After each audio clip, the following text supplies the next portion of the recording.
नमस्कार मित्रांनो, सुख म्हणजे नक्की काय असतं या सिरीजमध्ये काय घडले आपण ते बघणार आहोत। आदिराज आणि नित्या रेस्ट हाऊसवरून निघून जातात। पाठोपाठ पाहुणे जाते। माझ्यावर विश्वास ठेवा, मी असं काही केलं नाही असं ती बोलते। सर्वांना विश्वासात घेऊन तुझ्यावर विश्वास ठेवायला लावला, पण तू माती खाल्लीस असं नित्या बोलते। आमचं तर सोड, पण आयडी आणि तात्या तुला समोर देखील उभा करणार नाही असं आदिराज बोलतो। पाहुणे शपथ घेऊन बोलते, मला यातलं काहीच माहित नव्हतं, विश्वास ठेव माझ्यावर असं वारंवार बोलते। हे तर सर्व सोड, पण राजमा कुठे आहे हे तरी सांग, मला खरंच माहित नाही असं पाहुणे बोलते। आणि मी किती जरी खोलून खोलून विचारलं तरी शालिनी मला सांगणार नाही। हा माझ्यावर डाग नको आहे, मी देखील तुमच्याबरोबर तिला शोधायला येते, मला तुझ्या मदतीची गरज नाही असं आदिराज बोलतो आणि ते दोघेही तिथून निघून जातात। मध्ये शालिनी बसलेली असते आणि संत्या आणि लवली तिच्या आजूबाजूला फेऱ्या मारत असतात। बोलते, का रे चंगू मंगू, तुम्ही तर आदिराजचे मित्र ना, मग नित्याचे कसं काय जवळ आलात? बोलतो की त्यांनाच विचारा, आमच्याशी बोलत नका बसू। लवलीकडे बघून ती म्हणते, तू जास्तच आगाव दिसतोस, तुझा जीव होता ना जास्त त्या माईवर, खूप हातातच मेली असं ती बोलते। तुम्ही त्रास नाही दिला तर आम्ही देखील त्रास देणार नाही तुम्हाला, असा शब्द दिलाय आम्ही आदिराजला असं लवली बोलतो। तुम्हाला त्रास देते आणि मी जे त्रास द्यायचं ठरवलं तर तुम्हाला जिवंत सोडणार नाही असं ती बोलते। तुम्हाला देखील पोहोचवल ते माईकडे। का रे घाबरलात का तुम्ही? मी काय सिरियल किलर थोडीच आहे असं शालिनी बोलते ना हसायला लागते। दोघांचा खून करायची खूप इच्छा होते मला, करू का खून असं ती बोलते। दोघेही खूप घाबरतात। नित्या रडायला लागते, राजमाला वाचवायला हवं। लवली आणि संत्या तिला जास्त वेळ तिथे थांबून ठेवू शकत नाही असं ती अंदाज वर्तवते। कुठं शोधायचं तिला, सगळीकडे शोधून झालं आहे, त्या पाहुणीलाही माहित आहे असं काही वाटत नाही। पाठीमागून पुन्हा पाहुणी येते, नित्याला जिथे डांबून ठेवलं तर तिथे देखील ती नाही, कुठेतरी दुसऱ्याच ठिकाणी असणार आहे असं वाटतंय। काय ती माझी, सांग ना ती कुठे आहे असं विचारते। तिला धक्काच बसतो। नित्या रडत रडत खाली बसते। काय म्हणालीस तू? पाहुणी तुझी लेख आहे, तू वेडी आहेस का की मला वेड्यात काढते असं पाहुणी बोलते। ती आदिराजला देखील विचारते, काय म्हणते ही? त्याच्यावर आदिराज खरंच सत्य आहे, आमची एकुलती एक ती लेख आहे असं सांगतो। पाहिजे ते देईल मी, पण ती राजमा कुठे आहे सांग आम्हाला असं आदिराज बोलतो। खेळू तिच्या जीवाशी असं म्हणल्यानंतर पाहुणी डोक्याला हात लावते आणि काय होतंय मला काहीच कळत नाही असं ती बोलते। मॅडम मी तिला शोधायला वेताळाच्या तिकडे जातो असं तो बोलतो। बोलतो, राजमाला शोधण्यासाठी मी वेताळाच्या माळावर जातो, बरोबरच त्याच्या डोक्यामध्ये तू असं पाहुणी नित्याला बोलते। तुमची ती लेख आहे सांगते का असं ती असं चिडून बोलते।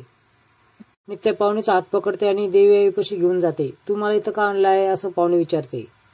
वर्षापासून ती आमच्यापासून लांब राहिली आहे, जशी तू वाढली आहे तशी ती देखील वाढली आहे। वर्षांतर तिला तिचे आई वडील मिळाले होते, देखील तिचं सुख आता क्षणिक ठरणार आहे का असं समोर देखील खोटं बोलू नकोस, राजमा कुठे आहे एवढं सांग असं नित्या बोलते। काय तू जगातील कुठल्या देवापुढे जरी मला नेलंस तरी मी हेच उत्तर देईल की मला खरंच माहित नाही राजमा कुठे आहे असं पाहुणे बोलते। ह्या जन्माची आणि पाठीमागच्या जन्माची दोघांचीही साक्षीदार आहे ही देवी असं पाहुणीला ती बोलते। साक्षीने मी तुला सगळी कहाणी सांगणार आहे। सर्व कहाणी पाहुणीला सांगते। ऐकून सगळं पाहुणीला धक्काच बसतो आणि पाहुणी बोलते की राजमा तुमची मुलगी आहे म्हणजे लक्ष्मी, गौरी आणि आदिराज जयदीप आहे असं ती सांगते। दोघांची लेख ही लक्ष्मी आहे असं ती बोलते। यापूर्वी देखील मला सांगण्याचा प्रयत्न केला आहे, त्याच्यावर माझा विश्वास नव्हता, आत्ताही नाही आणि नंतरही नसणार आहे। जोगतीन तिथं येते। मिठाईमध्ये जरी तू गुंगीचं औषध मिसळलं नसेल तरी देखील ते सत्यच आहे आणि नित्याचं देखील सत्यच आहे असं ती बोलते। विश्वास ठेव अगर नको ठेवू, जे सत्य आहे ते सत्यच आहे। तुझ्या कोणत्याच प्रश्नाचं उत्तर माझ्याकडे नाही, पण नक्की सांगेल की काळ खूप कठीण आहे असं जोगतीन त्यांना सांगते।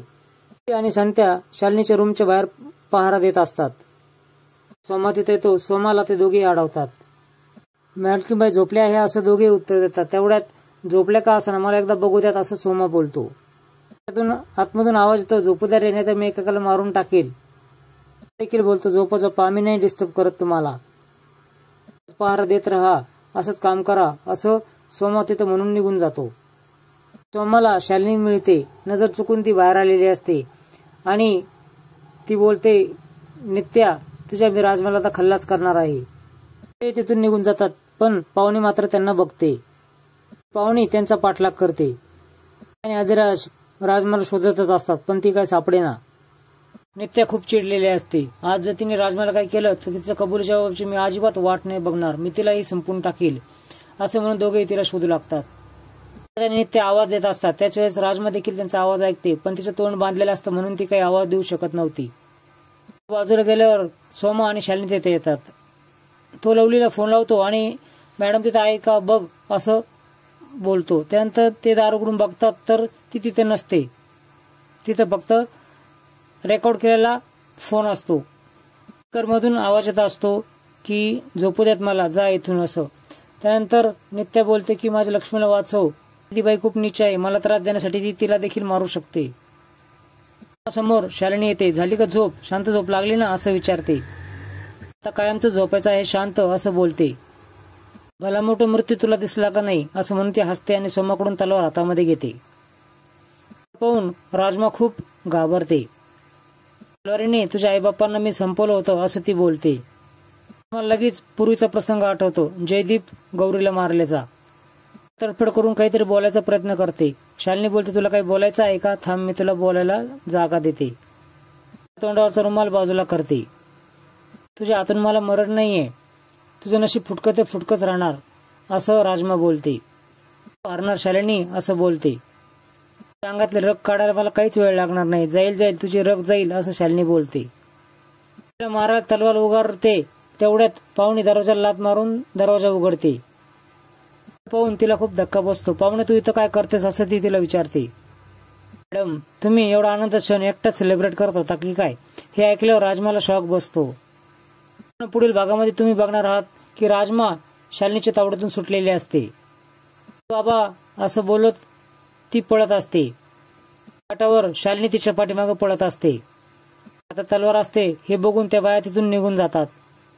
राजमाला सापडते. तिच्यावर पुन्हा ती तलवार उगारते तेवढ्यात तिचा कोणतरी हात पकडतो. धरणारी व्यक्ती कोण असेल याचा अंदाज तुम्ही कमेंट करा.